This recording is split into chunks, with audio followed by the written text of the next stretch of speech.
Alright, we have had our off week following the championship. Challenge Series has returned for episode 33, and it is looking quite different around here right now. You can already see one example of it. There's a new car there in this picture. Shall we get to that when we get to that? Keen observationalists. Is that even a word? Keen observers. I'm dumb. Probably can already guess what the deal with the car on the left is. Yeah, it's time for a Gina and Risotto free challenge series. Until somebody else might come around and be an even worse person, who knows. Although now that I'm in charge, I can actually kick people out if they annoy enough people. As if they tick me off, but that would just be unfair. No. Only if they tick like a decent percentage of people off. But I don't know. I don't want to say that's less likely, but it kind of is. But I don't want to jinx it. So I feel like the changes will just be best demonstrated as we head into the races, starting obviously with the first one. Alright, we have arrived for the first race of the episode. It is a 640 class race at High Speed Ring, and we've already seen the first of the new vehicles added. That is my dad and the GTO Judge. It's running the high lane at the moment. It is quite foggy. There's not much visibility here at the ring. They're already up 5 places off the start, using that superior muscle horsepower, which will obviously come into great effect here at a track that's like this.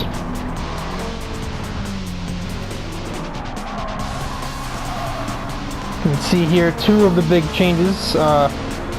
Following the destruction of her Sil 80, Natsuki instead has an FCRX7 for her 640 class car, and then the replacement Sil 80 now runs 680. Also, Emmy is now let back in the series since, she got kicked out by Gina, but Gina is no longer here, so we don't have to conform to that because it was bullshit in the first place. And she's also trailing one of the other new drivers in the new drivers. There's no new drivers, just a new car for Shoji Hakure. It's a EK Civic touring car. He's not chosen the best track to debut at though, as this is a top speed oriented track and he has not much horsepower. This car's benefits lie in its pristine cornering, which he's not going to be able to use too much of in a track like this. Looking up the rest of the grid too, seems that's it.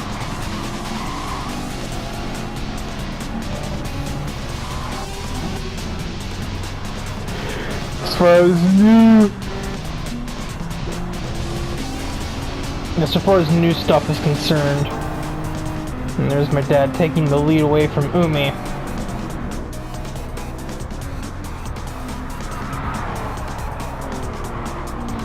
Oh, got some kinks to iron out in the handling of the car, clearly. There's a big slide there from the GTO.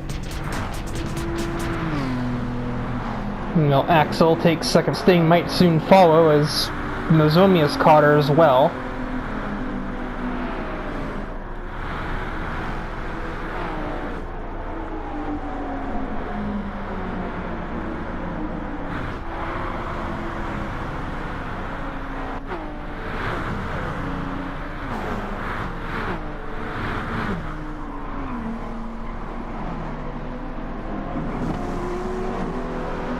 Man, those brakes are on fire, my god. For being a track called High Speed Ring, there honestly aren't a whole lot of cars in this race that have a lot of top speed. The lead 3 do. Now that, well, lead 2, and then Nozomi, who's currently battling for 3rd against her teammate. Maybe teammates, but obviously there's no gimmies here on Mercury, so what I'm seeing at least.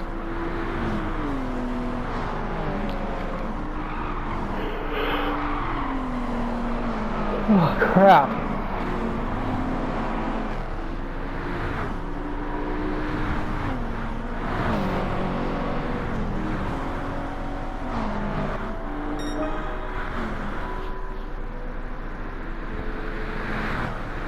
I thought my dad had built a huge gap, but as a matter of fact, he has not.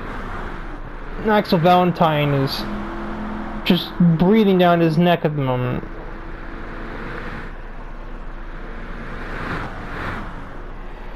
GTO, I think, is the advantage in acceleration, but that Mach 1 has a lot of top speed near the end of the straight.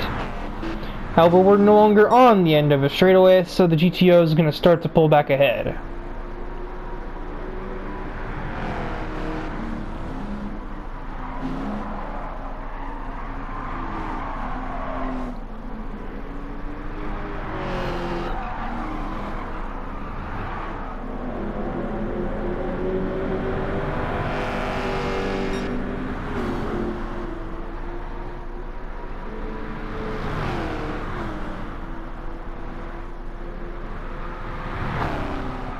Taking the high road through the last turn.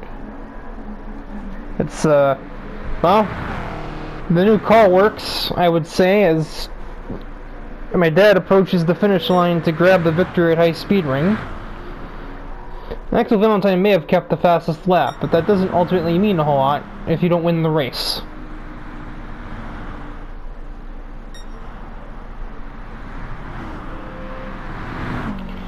And on the other end of the spectrum, that's not a great debut for Shoji in his new Civic. As he finishes last, I believe he started in the top half of the field. Somewhere. Like 8th, I want to say. Maybe even higher, like 6th. It's hard to be sure, because he probably dropped a couple of places before we ever even put the camera on him. Such was the nature of his pathetic top speed at a track like this. Or for a track like this, I should say, like, just not enough top speed in that touring car. Maybe take that to Tsukuba instead.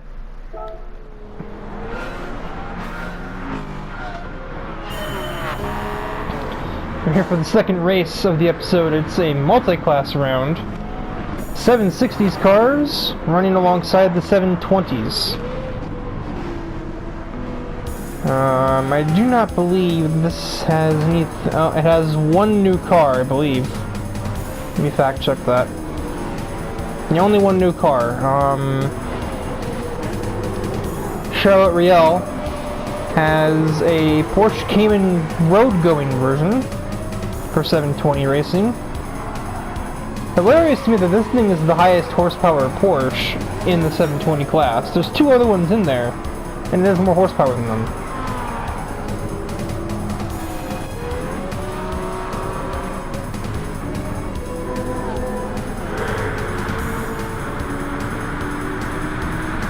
Yeah, no, everything else is stuff we've seen before. And you're running alongside with me. My, slightly changed design. You'll notice, like, the one real big difference in the car is that, the blue trim on the side skirt going behind some of the sponsor decals on the car.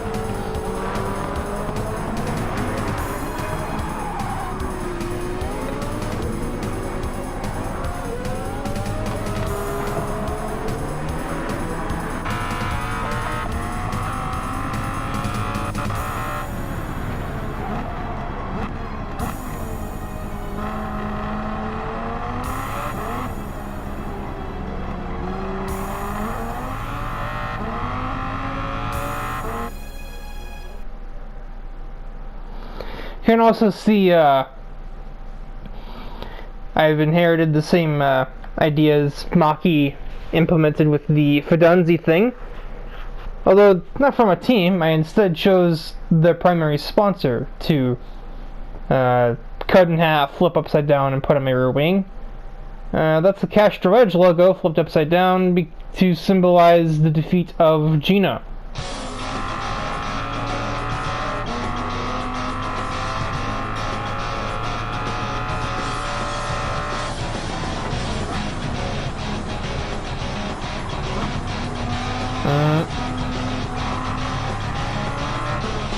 Hanson just bumps Taylor into submitting.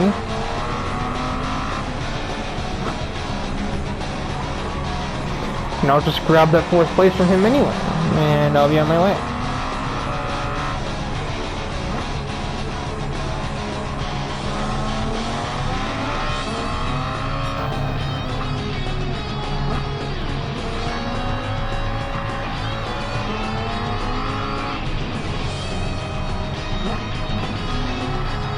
Send it!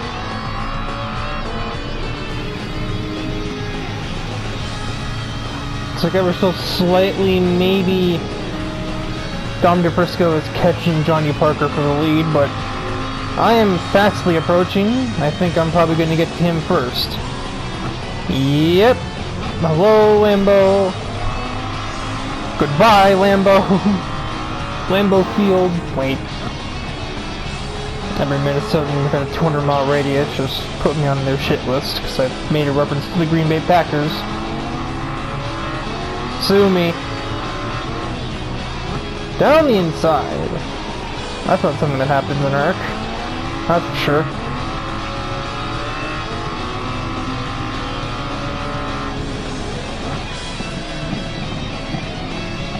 Oh, hi, Dom.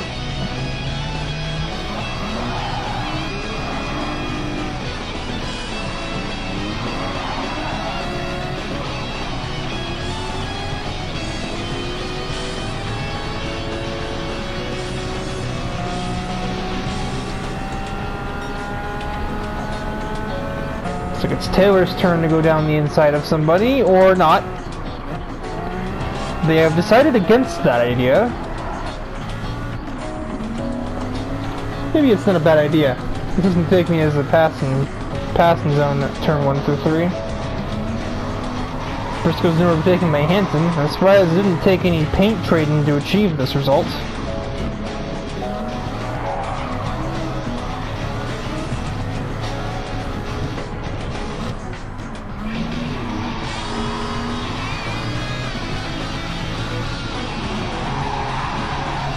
But they both just absolutely botched this corner. Actually, out of this little mini pack, I think Taylor is the only one who didn't botch that. Now they have a run on Blanchard, and they're actually going to be ahead of the braking zone by just enough.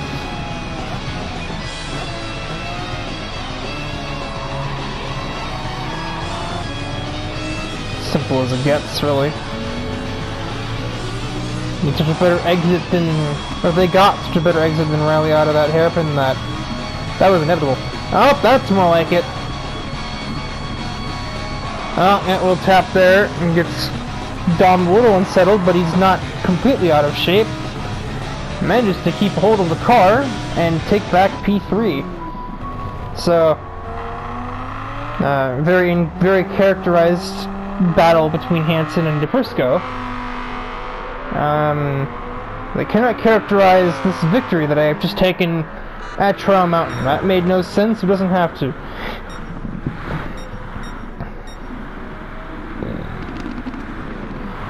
Parker and DePrisco can round out the podium. Hanson probably ready to throw hands right about now, but oh well. Lamborghini 345. And wow. Another shoddy debut for a new vehicle as Riel and her Cayman comes in last.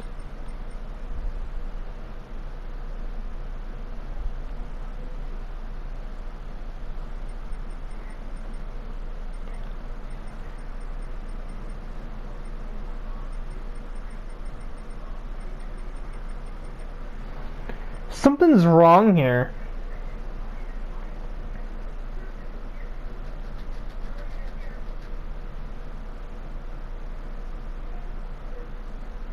Hang on.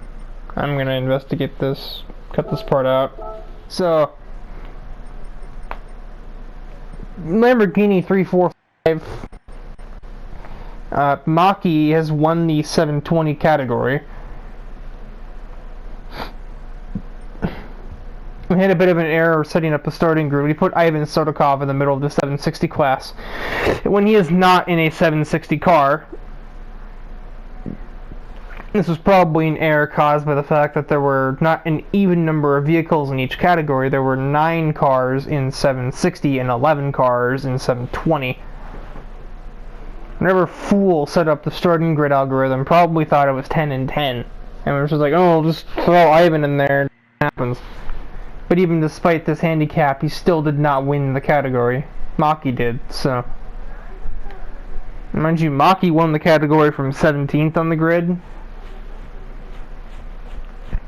7th among the 720 cars. Or no, 8th. And Thrasher got 3rd in the category when he started 2nd from last on the grid. Well, my first enactment, that makes it sound like I'm some sort of like king or emperor or something. First thing that I have instated as of becoming the manager of the series, start actually listening to people, because that's something Gina never did. We had like 30 people ask, yo, where's a rally division? Where's a dirt division? Where's dirt racing? Where's off-road racing? And Gina's like, nah. All I hear talking, but all I hear is blah, blah, blah, blah, blah. Well, Gina's gone now, so guess what we get to have? Dirt racing. We have the Challenge Series Dirt category, which is 580 performance points, based around dirt tires being equipped on the car. But unlike Gina, where if you didn't reach 580 points, you couldn't run, all it has to be is less than 580, and that's it. Whereas before, like the 680 class, every car is rated at exactly 680. No 679s, no 681s. You could be like 680.95, and that would still be allowed, but that's it. But here, every car runs 579 or lower, and there's a decent number of cars that don't even hit 579. Case in point, you can't really see it too well because of the car in the way, but Haneo has a Renault R5 in the corner of the screen. That's only running 554. That's the lowest in the category. But it's still allowed to run, because like regulations, you know, I don't care if you're below it, I just care if you're above it and cheating. That's basically it. So yeah, you have a dirt division now. To make up for some lost time, the Challenge Series has kind of been left to stagnate by Gina with her short-sighted, you know, track racing road car mentality, and while that's not going anywhere per se, it is, I think, maybe time to expand to other things. We've got 114 people here, and they all come from different walks of life. Let's try and expand into that a little bit, huh?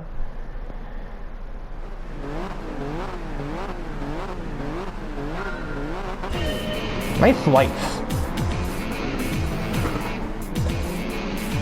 The focus car is Craig Thompson and that 22B.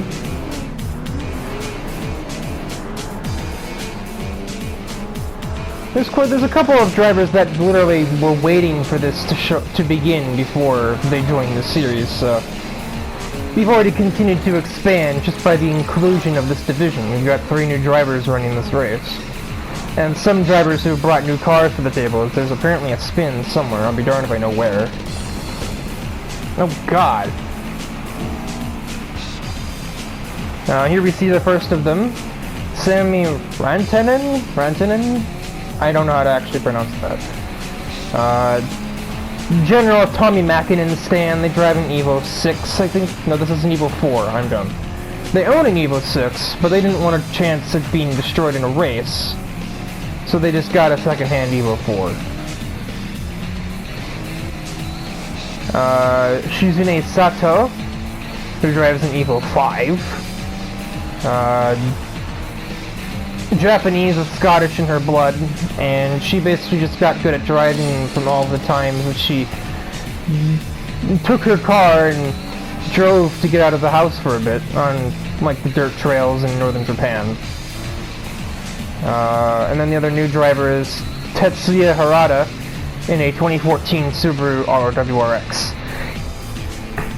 Really close friend with Sammy, and on many occasions they've driven each other's cars, so they're not the usual, you know, Subaru versus Lancer like warlords. They respect each other's car brands. And here we see Haneo Koizumi's Renault R5.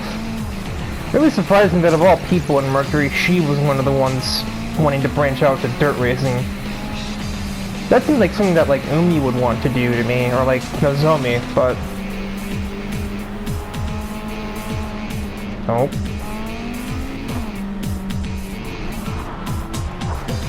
Yeah, that's kind of why. Some of their new vehicles running. Natsuki Narashi has a Yaris.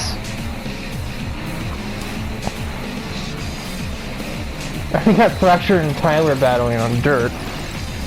We've got Craig Thompson things, and Thomas O'Reilly is driving a Focus RS, and he's kind of running away with things here. Oh god! I thought Thompson was about to just like Goomba Stomp Auto up into the wall. Ow! Yeah, these two are not done feuding, and now they're both more on their home soil, pun not intended, by way of rally racing, because that's where they met. They were amateur off-road racers, rallycross, etc. That's where they met, and that's when they started hating each other.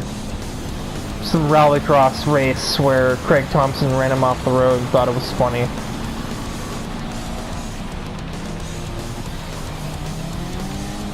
Otto's kind of elitism gatekeeping thing sounds toxic at first, but in all reality it basically just means I don't take you seriously if you don't take the sport seriously.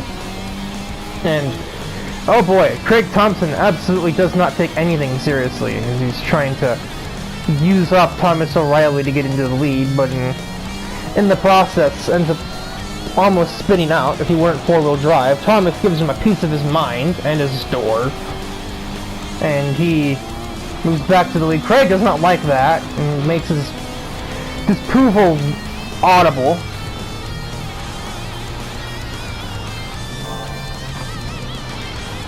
Thrasher is currently catching a former WRC driver in a Mustang.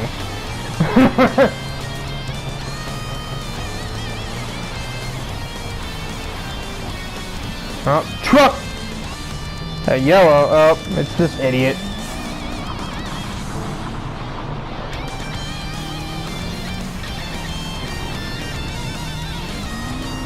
Oh, and he gets turned by Thomas. That's how that happened. Thomas had never seen such bullshit before.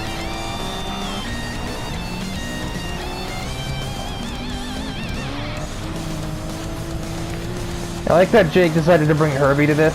I find that hilarious. Another yellow. We just saw yellow. We just saw yellow. Wonder who it's for. Gee, not hard to guess. I'm surprised that Subaru's still working. It's taking two pretty decent hits to the wall. Mind you, these walls aren't very hard. They're actually just like wire, like kind of like, you know, construction fencing, not very tough. He just muscles his way through Nico. Almost called G. Why did I do that? What the hell?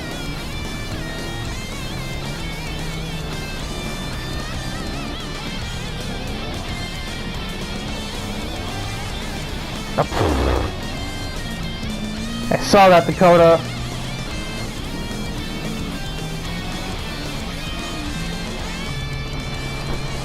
Koizumi is not having a great day.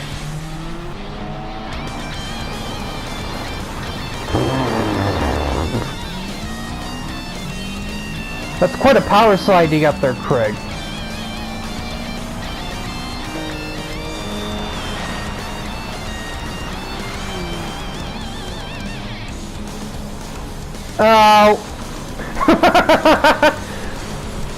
comedic off-screen death, and he just like moonwalks himself back onto camera shot.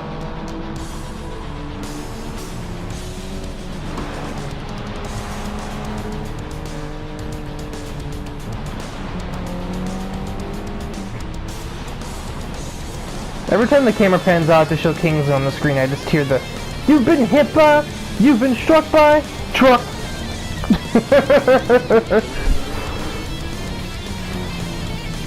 Craig and Thomas are still, at this point, brawling more than racing. Jump!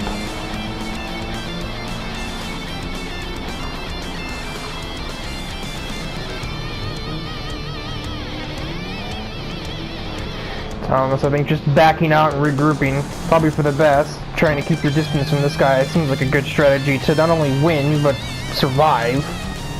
He just cut through him on the hairpin, because he's taking it way too wide.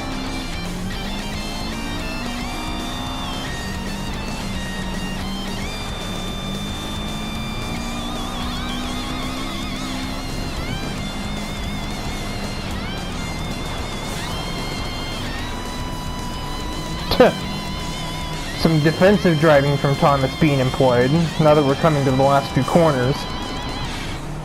Craig's still getting major slide out, and Thomas just kind of runs him aside. And it's going to be Thomas O'Reilly who battles for the victory at Fisherman's Ranch? Yeah, that's what this is called. I had to think for a sec.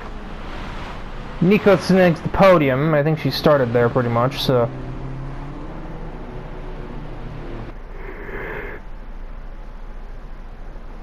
Yeah, Craig, despite his best efforts, threw away the win, pretty much, as far as I'm concerned.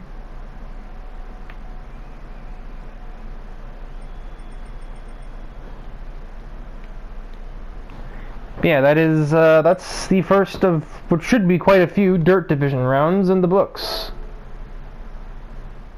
Second rework of proceedings. Not only are we branching out from track racing, but we're also branching out from road-going cars. Welcome to the Group 4 division. And, well, it's pretty straightforward. Group 4 cars, most of them provided to us by the Gran Turismo Association.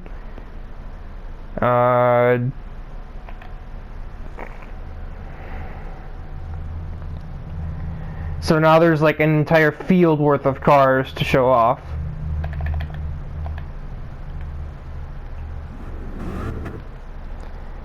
We have Riley, Blanchard in a Corvette, Thomas O'Reilly in a Mustang. This is really fucking awkward, you know that? Riese in a Peugeot RCZ, me and literally the Viper I drive in ARC. Taylor in a pretty rainbow colored Genesis. Fidel in a Crunchyroll Toyota 86. Tyler in a Lexus. Just a Lexus. Johnny Parker in a Wood Brothers Subaru, I think was the idea here. Trevor Graham in that monstrosity. Thrasher in his standard fare design. Jake Scarborough in a this SLS, and then we go to the other side and we have a bunch of Ridge Racer cars for the other Mercury Racing drivers that are not me. I don't remember what half of them are anymore. I don't remember if and when they told me.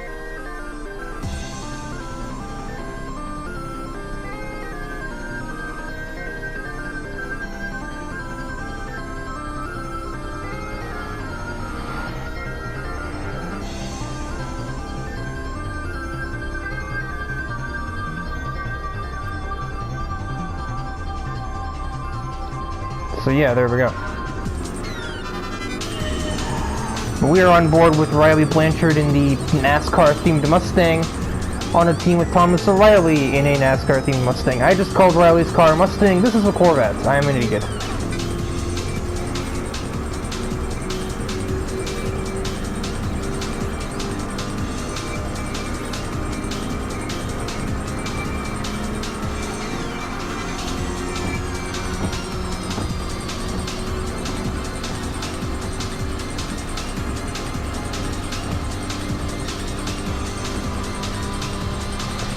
Whether the starting grid was not randomized, we basically just...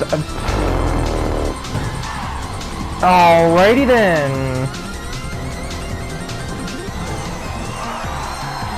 Mustangs with some brake bias issues, clearly.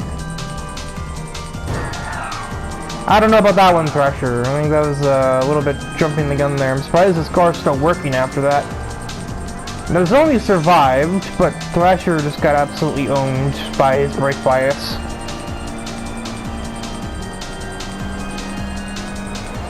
This starting grid was not randomized. We basically just said Mercury Racing on the left, everyone else on the right, and the two Black Sky Motorsports drivers, O'Reilly and Riley, were just like, oh, we'll start in the back, just to see how far we can get through the field together. Thomas not making a whole lot of progress, but Riley certainly is. Already up to 12th.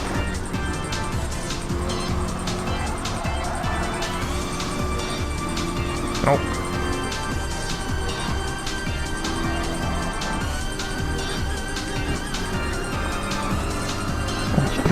Congestion here on the Tokyo Expressway.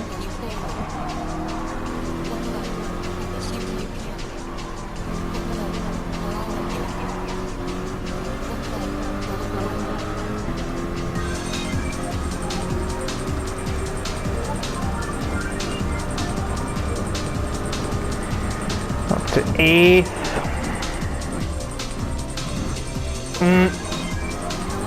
What the Taylor?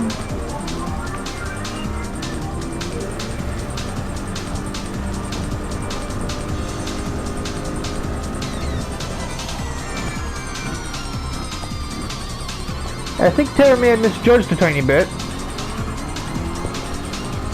But either way, that misjudgment is going to net them 2 places.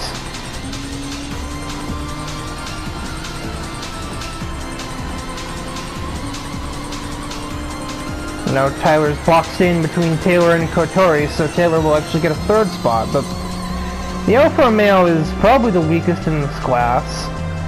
So Kotori really dealt herself a losing hand with this car. It looks neat, but it's also just like really bad in a straight line.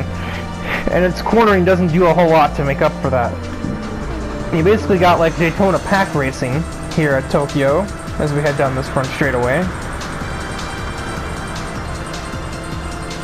Seriously, look at this. This is Daytona. I will hear no arguments to the contrary.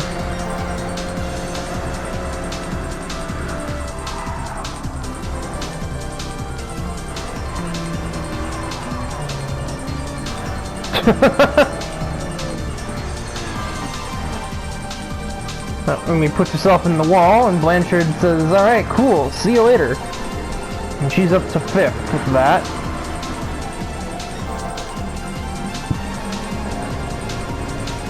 Tony Parker versus Jake Scarborough. I've seen this play out a few dozen times in my league racing years, at least in real life, but never in the Challenge Series. They've never been in the same category, so... Well, that's a lie, but they've just never battled each other when they were. They both actually run the 760 class. They were actually both in the Trial Mountain race earlier in the episode, but they were on opposite ends of the starting grid.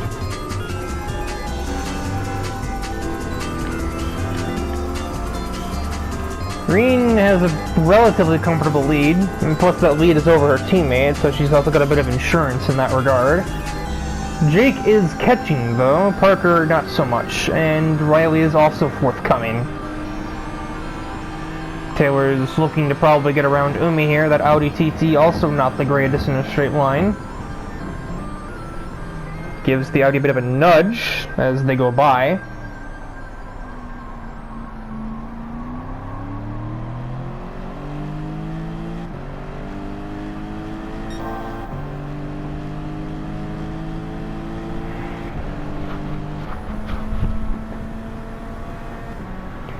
I also know that Sylvia is really bad in a straight line too.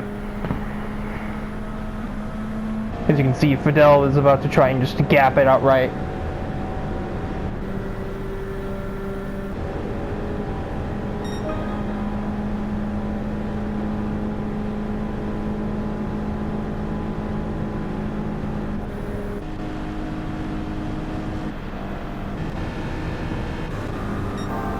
Oh, suddenly Riley is on the outside of Parker as we head towards turn 1.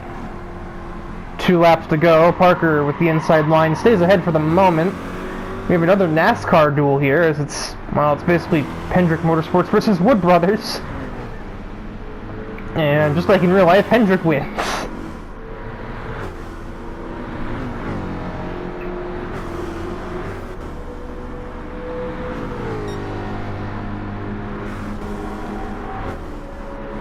Jake caught and passed Nozomi, I'm assuming on the front straightaway. Now Jake wants to track down the leading vet, but there's another vet coming up, so he needs to be quick about it.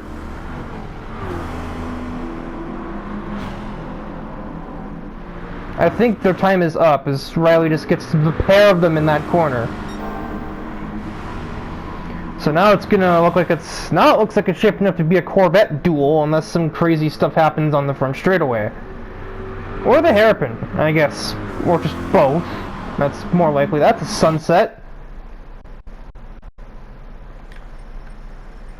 Dang, this is a photo op if ever I saw one with that camera.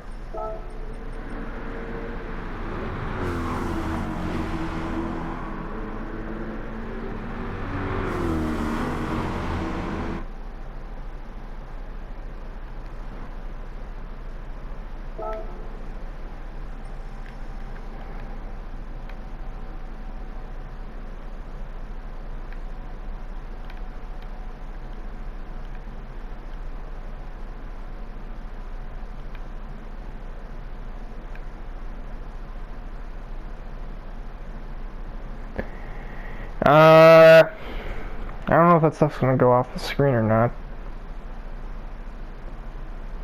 I don't have to take a picture because it's gonna probably crash my game, but take screen caps, I suppose. That also works.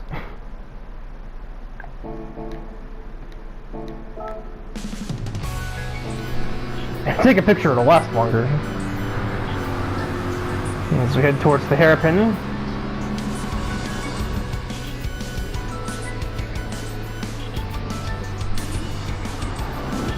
Blanchard gets down the inside of Hoshizora.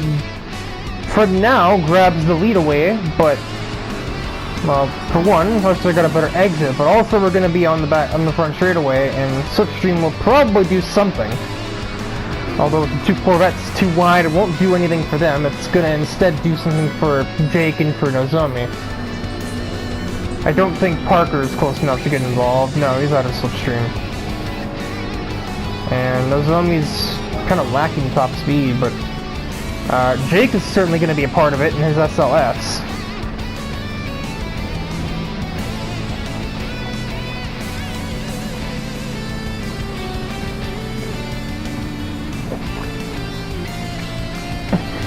Changing lanes constantly, this really is starting to look like Daytona.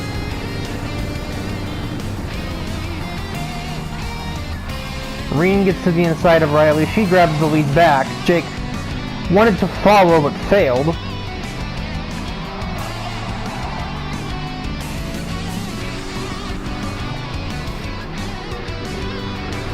And the Corvette duel continues through Sector 2 of the circuit. Two abreast. Reen giving a little bump to the other Corvette driver. But Riley's gonna be braver on the brakes. She's gonna pull into the lead. And now she's got about a sector and a half to try and get out of Slipstream before we get back onto the front stretch. However, Jake is now going to be contending with Reen, which will probably help that effort on Blanchard's side. Nozomi probably wants to try and peel Jake off of Reen to at least secure second place for the team. But we've already seen the Mustang is just barely a hanger-on in this battle, for the most part. Only really relevant thanks to Slipstream. I don't know if this is out of Slipstream range. It's like right on the edge if it is. Oh my god, Jake! Oh, give her the bump and run! That's exactly what the hell he just did. He just gave Reen the bump and Reen, as it were. What's Nozomi got to say about that, if anything?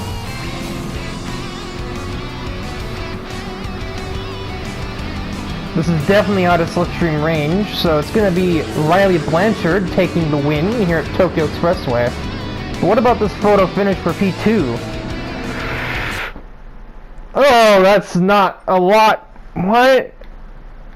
Oh my god, what is the difference there? There's the line. I feel like this is definitely not the first time we've seen this.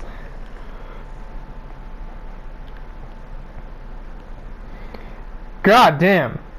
Jake gets it by, well, it's a little, he gets it by a hood. I thought it was closer than that from that angle. You can also really look at the workmanship of these Ridge Racer cars.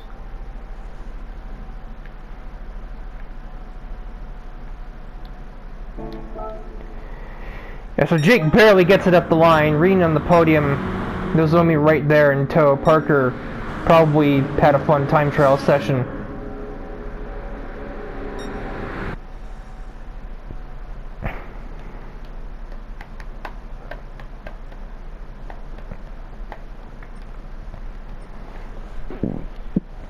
So, well, the dirt race was only really thrilling because Craig Thompson was an idiot.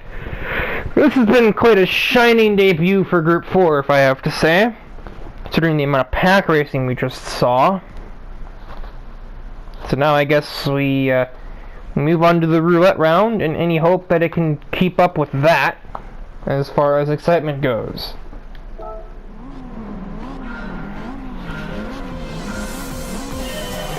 And we are green for the roulette round of the episode. It's the Nürburgring GP circuits. And Thomas O'Reilly is the car of focus as he uses all the horsepower to shoot through the first half of the grid as not... Well, that was not great. Mr. Easygoing Man is instead easily going straight into Parker's quarter panel. Well, I guess we got more brake bias problems. Just sends Johnny Parker to the cleaners with that. Yeah, roulette races can include the GT or the Group 4s. Can't include the dirt spec cars though. Running. I'm gonna quickly try and run through the grid of cars. Point out anything that might be new, such as Minako Kochiya's cameras. Her new FDRX7.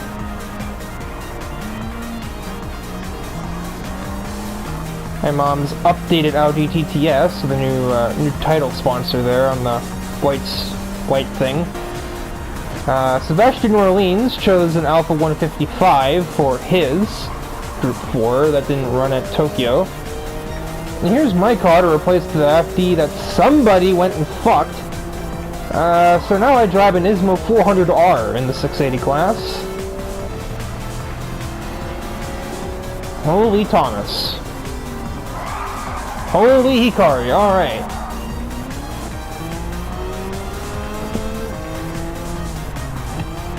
Actually, I don't really know if that's him or if that's on Riley for not giving him space on the outside. I don't honest to God know. Just screeches ahead of Riley with no effort.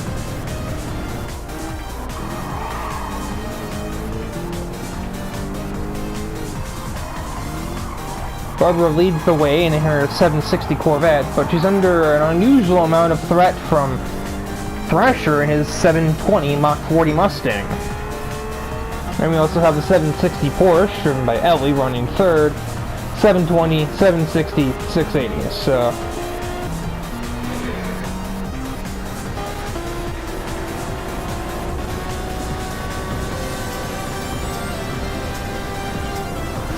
And the Group 4 class is BOP'd automatically by the GT Association, but when they run in these races, they're not BOP'd. So this is the Alpha 155 in its sort of stock configuration, as it were. So it'll be a bit faster than it would be in, well, than it would be if it showed up in Tokyo, anyway.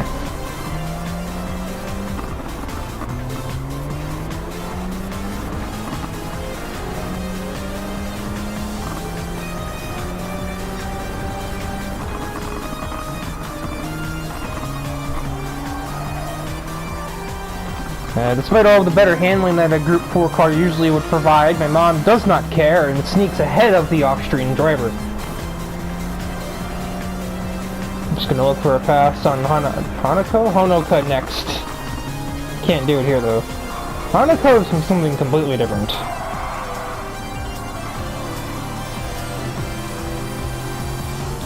Well, nobody ever said that the Cobra was going to be the easiest driving experience, but I think that's kind of how Thomas likes it if I had to guess.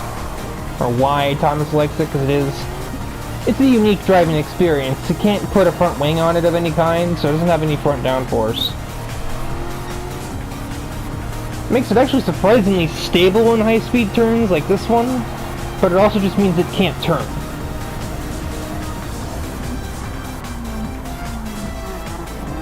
Ellie is gaining on the lead too. The gap between Thrasher and Barbara is staying relatively the same.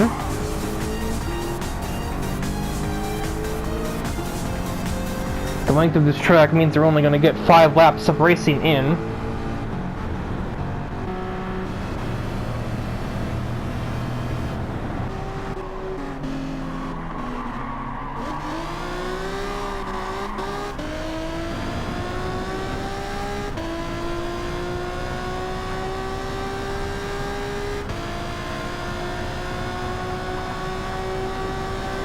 Sebastian got my mom back at some point, but now she's just cleared both him and Honoka. Sebastian is gonna go down the inside of both of them again, and using a bit of the bumper, gets back ahead of Mom for good measure. These two are just having a bit of a dogfight.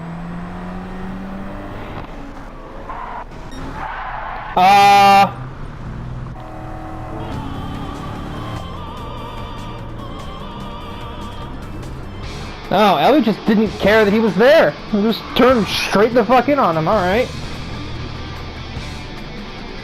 There, a bit of the dinky Cobra horn. Sounds like a clown horn.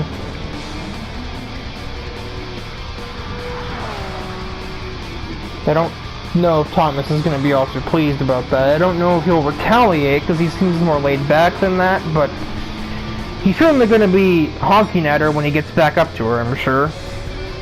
Maybe a slight bump, but I don't expect, like, Craig Thompson levels of retaliation from him, though. A little more prideful than that. Is that the word? He's more dignified than that. There we go, that's a word.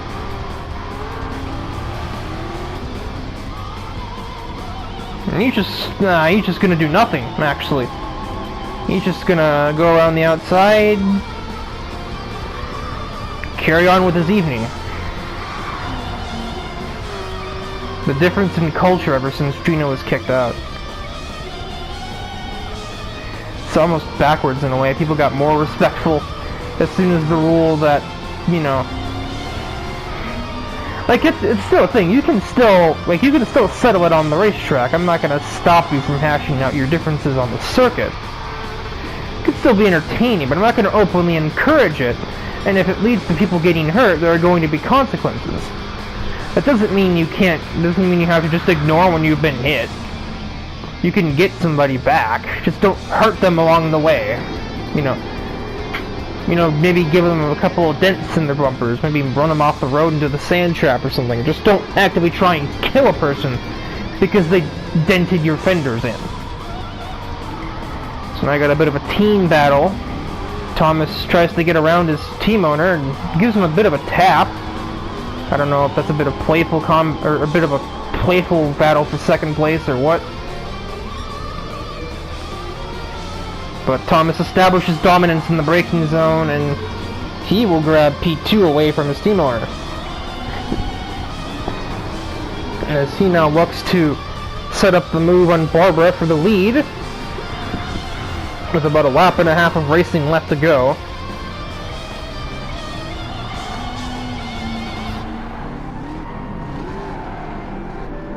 I just think Thrasher just all kinds of out of control there. And you enjoying your hot laps there, Riley?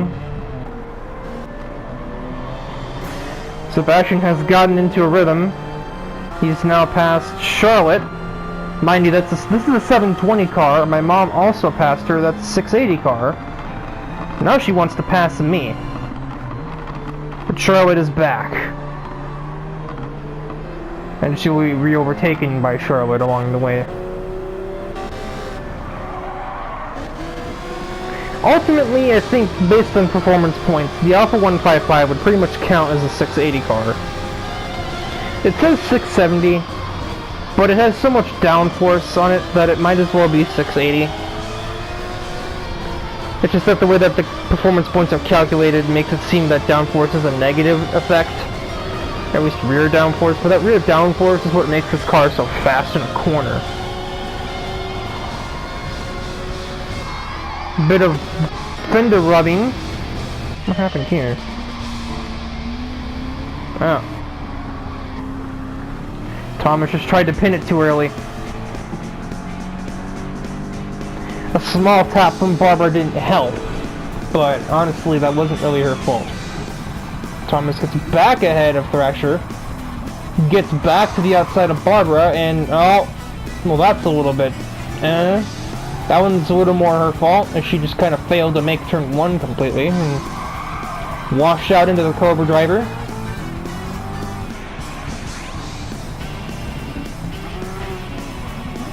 Ellie is sort of in the background if this results in a crash.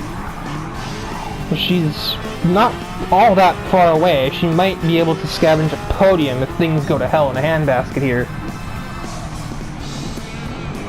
I don't know if they're gonna though, because Thomas is beginning to pull ahead of the Corvette.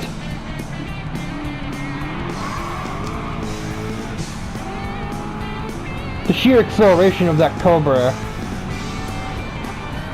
is going to be massively helpful in keeping this lead for O'Reilly. Thrasher thought about sneaking it in there, but the apex of the corner just came a little too soon to allow.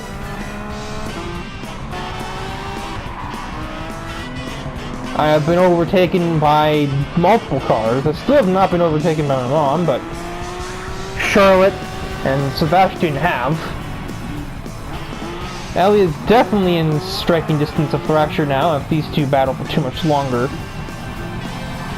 As we're coming up to the last sector for the last time in the race, as the session timer has just expired.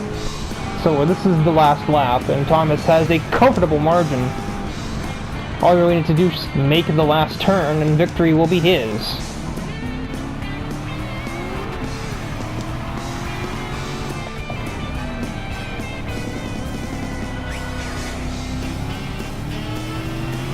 And he has made the last turn.